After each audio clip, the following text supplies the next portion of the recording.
이번에는 KBS 충주 스튜디오 연결해서 북부권 소식 살펴보겠습니다. 박찬석 아나운서 전해주시죠. 네, 충주입니다. 친환경 자원으로 꼽히는 수소를 주제로 한 국내 첫 체험관이 충북 혁신도시에 들어섰는데요. 안전사고 예방부터 기후변화 극복까지 미래 세대를 위한 교육의 장으로 활용되고 있습니다. 김소영 기자의 보도입니다. 최근 충북 혁신도시에 문을 연 수소안전체험관입니다. 연면적 2,100여 제곱미터, 지상 2층 건물은 수소와 에너지, 물로 변환되는 물질의 순환을 형상화했습니다. 내부는 가스 원료에 대한 소개와 사고 예방, 미래 수소 에너지 등을 주제로 한 견학 체험 시설로 구성되어 있습니다. 석탄과 석유 등 화석연료 과다 사용의 폐해를 생생한 4D 영상으로 접하면서 기후변화에 경각심을 갖습니다. 공기보다 14배 가벼운 눈에 보이지 않는 수소가 소중한 생명의 에너지로 쓰이는 과정을 미디어 아트로 접하기도 합니다. 수소에 대해 새롭게 알게 되었고 앞으로도 탄소 중립을 잘 해야겠다는 생각이 들죠. 전문 해설사의 안내와 다양한 퀴즈, 게임 등을 통해 안전과 친환경 자원이라는 주제에 쉽게 다가갑니다.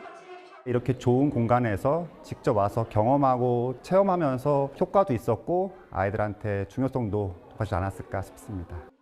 수소 에너지를 주제로 한 국내 첫 체험관으로 153억 원이 투입됐습니다. 탄소 중립을 실현하기 위한 대안으로서 수소 에너지가 각광받고 있습니다. 수소에 관한 다양한 정보를 제공하기 위해서 수소 안전 뮤지엄을 개관하게 되었습니다. 한국가스안전공사는 이와 함께 수소 전문가를 위한 아카데미 설립을 추진하는 등 일대를 대국민 안전교육 거점으로 조성할 계획입니다. KBS 뉴스 김소영입니다. 단양군이 초중고등학생 자녀를 둔 가정에 전입을 유도하기 위해 단양교육지원청과 로컬 유학 인프라 조성을 추진합니다. 두 기관은 단양군의 초중고등학교에 다니기 위해 6개월 이상 가족 동반으로 전입하는 경우 전학 등 행정 절차와 주거 지원 등이 협력하기로 했습니다. 로컬 유학은 행정안전부가 비수도권 지역에 체류형 인구 유입을 위해 공모하는 고향 올레 사업 가운데 하나로 6월에 대상 지역이 선정될 예정입니다. 충주시가 재난 예방을 위해 오는 6월까지 집중 안전 점검을 합니다. 점검 대상은 노후 건축물과 교량, 건설 공사장 등 7개 분야 129곳으로 토목과 전기, 가스 등 각 분야 전문가들과 함께 안전 점검을 벌일 예정인데요.